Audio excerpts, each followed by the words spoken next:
Cyber crime పోలీసులను ఆశ్రయించిన comedian Prithviraj. ఇటీవల లైలా ప్రీ రిలీజ్ ఈవెంట్లో చేసిన వ్యాఖ్యలపై పృథ్వీరాజ్ టార్గెట్ చేసిన వైసీపీ కార్యకర్తలు. గత 2 రోజులుగా 400 పైగా ఫోన్ కాల్స్, మెసేజెస్ పెడుతూ వేధిస్తున్న వారిపై సైబర్ క్రైమ్ పోలీసులకు కుటుంబ సమేతంగా వెళ్లి ఫిర్యాదు చేసిన పృథ్వీరాజ్.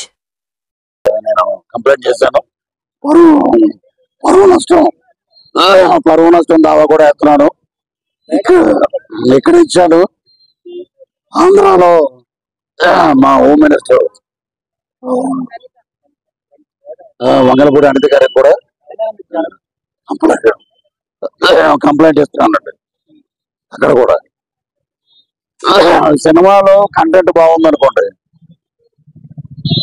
Super hit.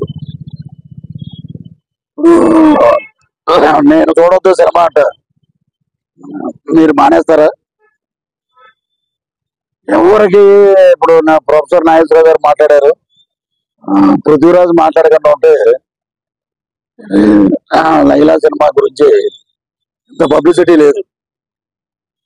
ఈరోజు సినిమా విశ్వక్సేన్ కానీ ప్రొడ్యూసర్ గారు కానీ నాన్నగారు కరాటే రాజు గారు